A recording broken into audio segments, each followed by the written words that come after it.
I'm Janet Porter, and I'm here with the founder of Cincinnati Right to Life, Ohio Right to Life, National Right to Life, and International Right to Life, Dr. Jack Willke, who is my personal hero. He is the man that has led the charge, that has taught us all the facts of life, and who can forget the heartbeat that you played so many times. We could hear that baby's heartbeat, and who would have thought that today we would be in a position to actually protect babies with beating hearts. Doc, tell us just, if you would, what are your thoughts about where we are at this moment in history? We're pretty close, Jen. Closer than we've ever been before. It's just a question of getting this out of the hands of certain people who feel that the time is not right. I respect their judgment, but I think they're dead wrong. It is the time to move. And when you say dead wrong, that's a true statement. Because every day that the Senate delays, we're looking at more than 70 children whose lives are lost. Yes. Babies with beating hearts that we can hear who are no longer with us. That's 2,200 every single month. The time is now, is it not? You know, it just is no downside. One of their arguments that they put forth is that if we open this up, there'll be people who make the situation worse. Nonsense. Poppycock. The whole movement is moving in our direction. Young people who used to be the most pro-abortion are now the most pro-life. And the old folks are dying off. We're going to win this. It's just a question of whether we do it now or later. I choose now. I think the choice... That's a good idea.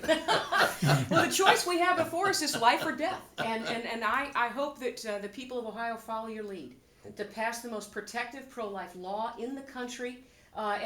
Mississippi has already passed our bill in their House.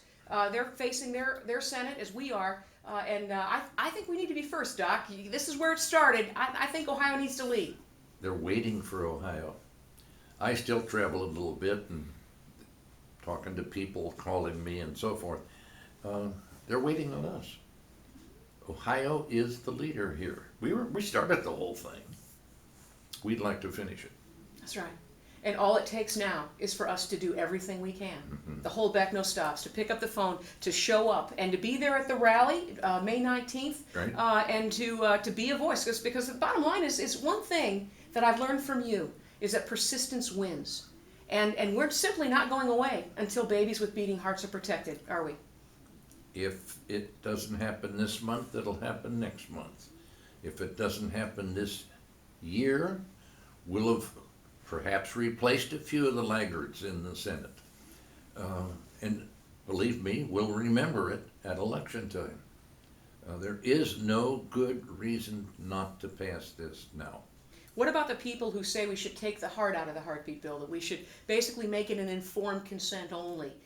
What do you say to those folks who want to basically only tell people about a beating heart instead of actually protect babies who have beating hearts we can hear? In essence, they are voting pro-abortion. There's nothing else you can say, because simply to put informed consent in, we pretty well got that already. I worked to pass it in 1989, I think it was. That is a feeble excuse to avoid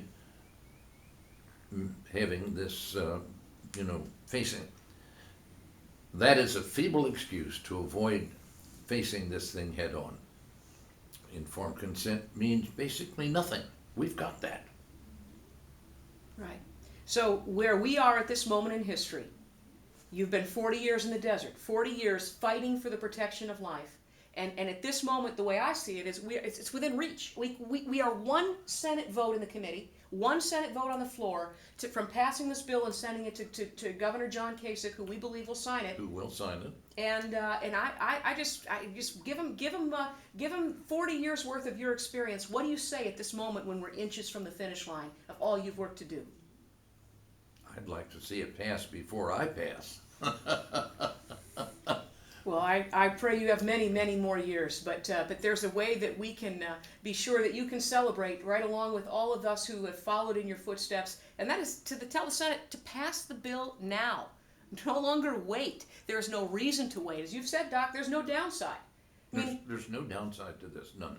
If the Supreme Court were to say no initially, The severability clause will at least give us some of these other things, the testing, the reporting, the informed consent, and the trigger clause brings the heartbeat bill back to life with a better court ruling. So there's really no downside in addition to the education. There is no downside. Those who say there is are simply talking off. They don't understand.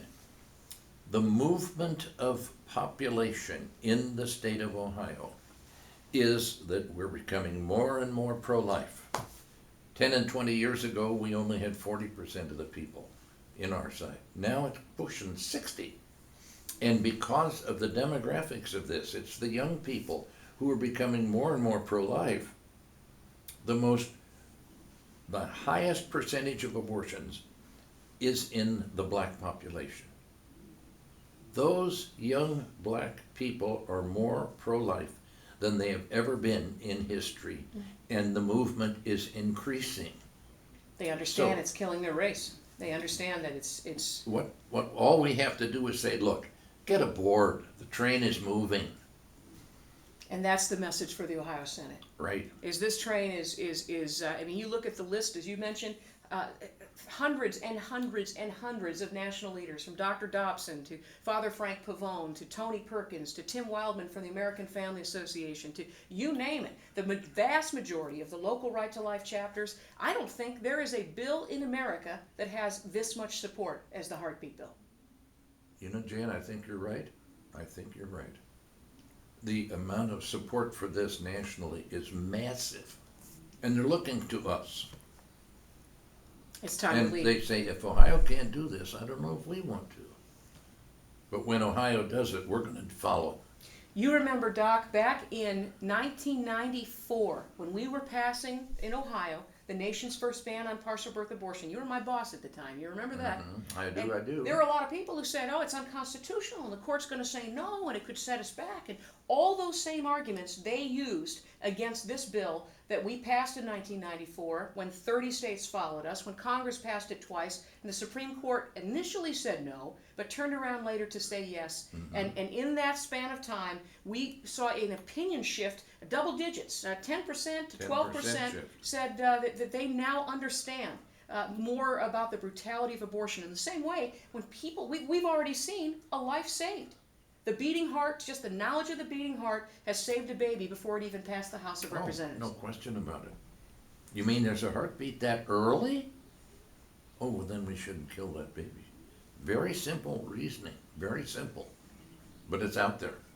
And the polls show, actually the numbers are even higher in the Republican, within the Republicans. It's 8 out of 10 Republicans, 7 out of 10 independents, a Democrat majority by a 5-3 margin, and frankly 2 out of 3. You cannot go in any place in the state of Ohio without finding 2 out of 3 people that want the heartbeat bill, the protective heartbeat bill, to become law.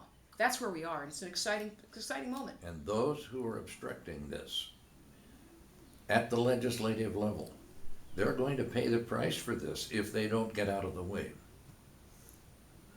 That's right.